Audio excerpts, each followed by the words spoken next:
Section 2.2, Part 8 for chemistry. The focus will be on covalent bonding, specifically on the naming and writing formulas for covalent compounds.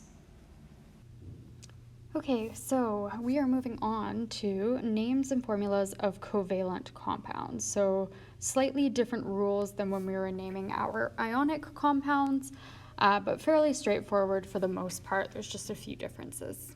Covalent compounds, also called molecules, rely on chemical formula to reveal the components of the molecule. Covalent compounds are made up of two or more nonmetals. Names may reveal the components, but they often do not. So we'll get to that in a minute, what that means. Subscripts mean something different in covalent compounds. So unlike ionic, we do not reduce. It's important that we keep things kind of the way they are. So I'll give you an example of this. So ionic compounds subscripts show the smallest whole number ratio between the ions in the compound. So if we have something like Na2Cl2, for example, we would reduce that to NaCl.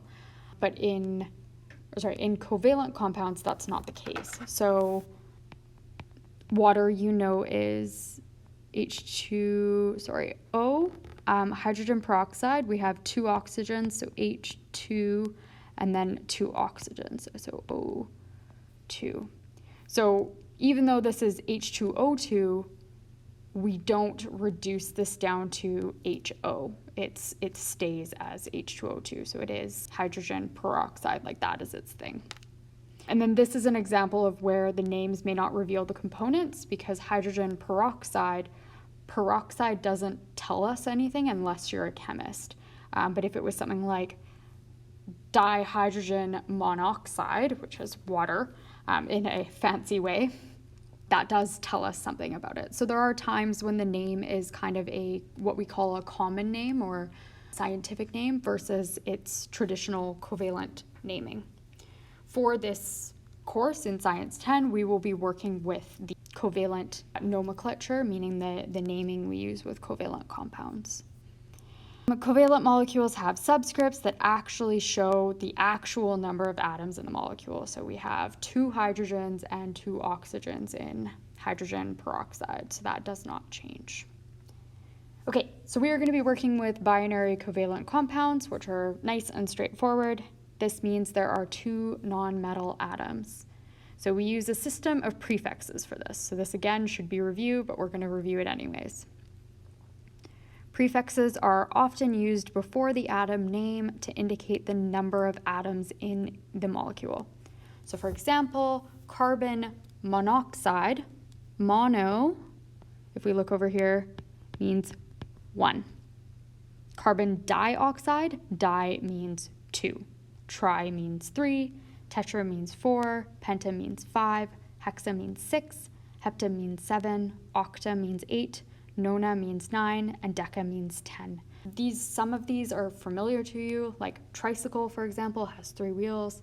A pentagon is a 5-sided shape. A hexagon is a 6-sided shape. Octagon, 8-sided shape. So these aren't totally new, but you are expected to know these and have them memorized, okay? So be aware, make sure you're practicing these. If it helps, write them out a bunch of times, but you should know these prefixes. One thing to note, if we look at carbon monoxide, for example, we only have 1 carbon, and yet it's not monocarbon monoxide. We don't use the prefix for the first element for mono, only for mono. If it was C2, it would be dicarbon, etc. Okay, so just be aware of that. Skip mono, prefix for the first element. Write the most metallic atom first. So this is the farthest left. So we're only going to be dealing with nonmetals for this. There are no actual metals, but whatever element appears the farthest to the left in comparison to the other one. So for example, carbon is farther left than oxygen. It appears first. And then we still change the ending to IDE of the second atom's name.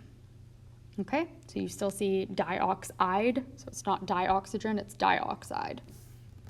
So again, just a reminder going back to this slide, remember that electrons are shared in covalent compounds. So they're not given to one or taken by another, it's always shared by the elements involved. Okay, so let's go through a couple examples together before I let you do some practice on your own. So starting off here, we have trinitrogen, so meaning we have 3 nitrogens, and then tetrachloride, tetra meaning 4. So from the periodic table, chloride is chlorine, and then we have 4 of them. What is the name of the molecule Si3P6? So to start off, we have 3 Si, so tri. Si is silicone. And then P6, so 6 is hexa. And then P is change the ending to phosphide. So trisilicone hexaphosphide. What is the name of the molecule XeF6? Because we don't have a number next to Xe, which is xenon, we don't write mono, we just go right into the xenon, so Xenon, so xenon. And then we have 6 fluorine, which is fluoride as an ion, so hexa fluoride. Be careful with your spelling of fluoride. It's one of the most misspelt elements, so it's U then O. What is the chemical formula for the molecule dinitrogen tetraoxide? So di meaning 2, so 2 nitrogen, and then tetraoxide means we have 4 oxygen. And I know this looks tempting, but do not reduce. So it stays as is because that is its name. So again, in covalent compounds, we do not reduce them. So N2O4 is the final formula. A bit of practice here for you, just to get you started. Silicon dioxide would be, we just have 1 silicon, so Si, and then dioxide would be O2. Okay, so pause here, or this is in your notes, so feel free, make sure you finish the rest. I will post the answer to this. I just realized there is a small typo in my previous slide. This should be silicon. So trisilicon hexaphosphide. That was a spelling mistake. There's no E at the end. Let's work through comparing ionic and covalent compounds. So this is to help you notice some similarities as well as some differences. So to determine whether a compound is ionic or covalent, first thing to do is examine the formula. Ionic compounds start with a metal or an ammonium polyatomic ion, which again, ammonium is NH4+, always given on your periodic table. Covalent compounds, on the other hand, start with a nonmetal, and then the closest to the metal, meaning farthest left, goes first. So when we're looking at covalent compounds, we're basically looking at that yellow or brown orange range, okay?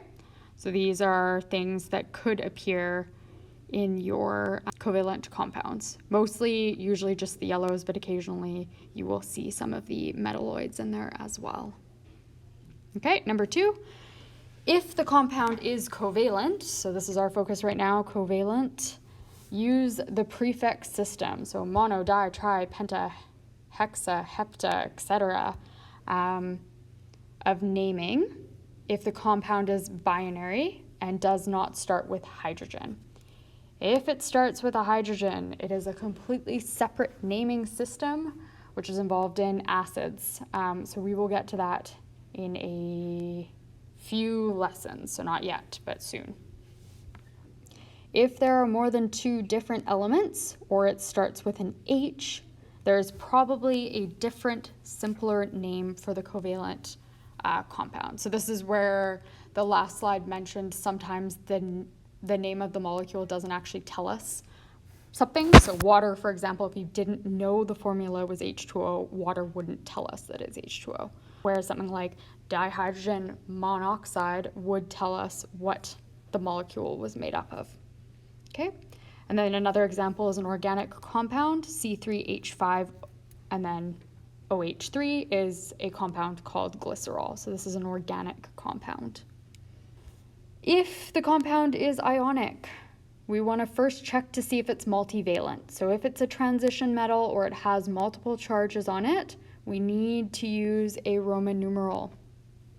So do not forget this, that's super important, but don't throw Roman numerals on everything because I know that's tempting. If it only has one charge, do not put a Roman numeral, that is considered wrong. Naming starts with the name of the metal atom.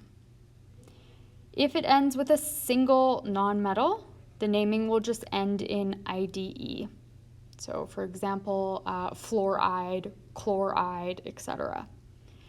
If it ends in a polyatomic ion, you look up the name and formula and name it based on the sheet. Do not change that ending, keep the ending of the polyatomic the same, okay? So that's what this says, keep the ending of the polyatomic. Okay, so this is the end of this particular video. Please follow the instructions on the schedule